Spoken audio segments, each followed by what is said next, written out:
Would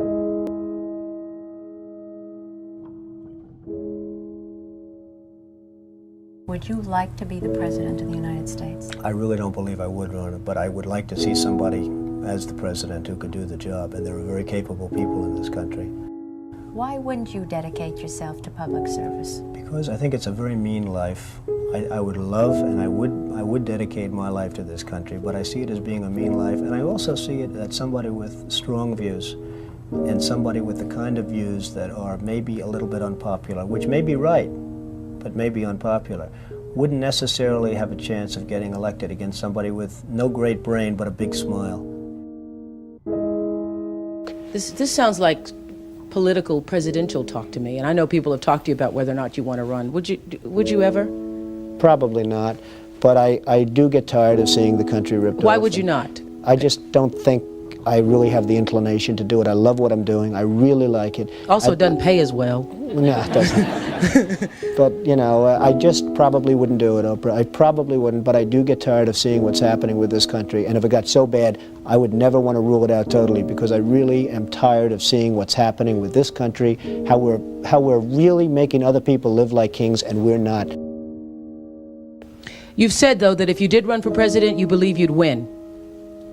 Well, I don't know. I think I'd win. I tell you what, I wouldn't go in to lose. I've never gone in to lose in my life. And if I did decide to do it, I think I'd be inclined, I would say that I would have a hell of a chance of winning, because I think people, I don't know how your audience feels, but I think people are tired of seeing the United States ripped off. And I can't promise you everything, but I can tell you one thing: this country would make one hell of a lot of money from those people that for 25 years have taken advantage. It wouldn't be the way it's been, believe me. But you might be classified as an Eastern Republican. Fair? Well, I guess you could say that, yes. Which means kind of a Rockefeller, Chase Manhattan Republican? I never thought of it in those terms. How do you define? Are you a Bush Republican? No, I think I'm really, the people that I do best with are the people that drive the taxis. You know, wealthy people don't like me, because I'm competing against them all the time, and they don't like me, and I like to win. The fact is, I go down the streets of New York, and the people that really like me are the taxi drivers and the workers, et cetera, et cetera. I mean, I really get a great response. Why are you a Republican? I have no idea. I mean, I am a Republican because I just believe in certain principles of the Republican Party. You have flirted with the idea of politics. Now you're here at your first national convention. Does that get you interested in possibly making the plunge? Now you have to tell me something. Who told you I flirted? Well, I didn't know that I flirted with. Well, you took out full-page ads in the New York Times to talk about your foreign policy. Some people would say... I do feel very strongly about the country. I love the country.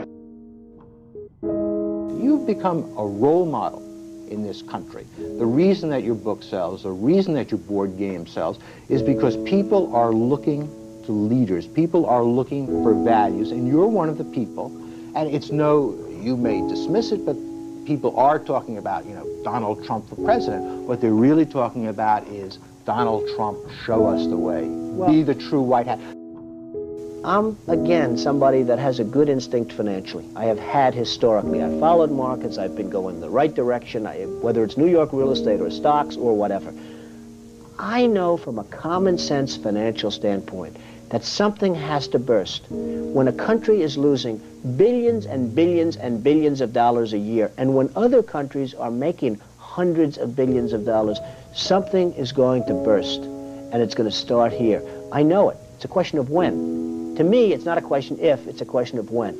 And unless we're going to solve our problem, and the problem is caused by our allies, unless we're going to solve that problem, this country is in very, very big trouble. And I'm not talking recession kind of trouble, I'm talking depression kind of trouble.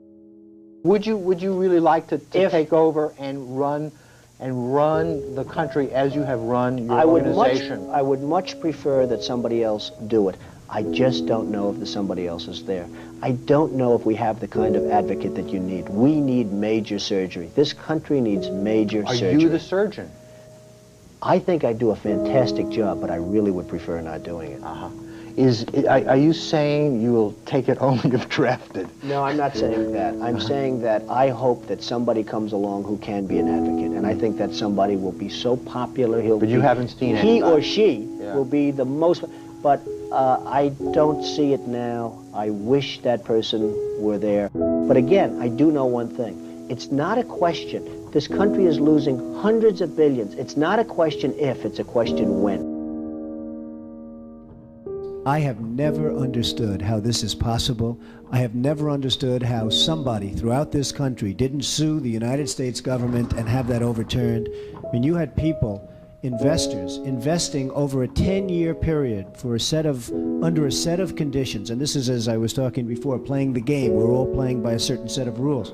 The rules were changed for the government, but they weren't changed for us. I mean, it was an incredible circumstance that happened. And people went bust by the hundreds of thousands, and I hope you weren't one of them in terms of that, but obviously you know a lot of people that were. They changed the rules on taxes, and you have some incredible situations where people guaranteed personally a stream of payments to be paid over a 10-year period based on a stream of tax benefits for perhaps a very good job, like a low-income housing development. Nothing wrong with that, a very positive thing. And after 2 years, they got wiped out with the taxes, and yet they still owed all of this money. And many of these people, most of these people, had to declare bankruptcy. They couldn't pay it. I deal with foreigners all the time. I deal with foreign leaders all the time. I know many of the foreign leaders probably better than a lot of the so-called candidates that are running on the Republican and Democratic tickets. I think I'd get along very well with them. And I think you'd have a lot less gridlock in Washington if I decide to do this and if I won. You know, nobody talks about the soldiers that are coming back with no arms and no legs. And I saw at Mar-a-Lago on Mondays, I make Mar-a-Lago my club that you know about. In Palm Beach. I make that twice now. On a Monday, I let returning Iraqi injured soldiers come to the premises. The most beautiful people I've ever seen, but they're missing arms and legs. They're with their wives. Sometimes they're with their girlfriends, and the tears are coming down the faces of these people.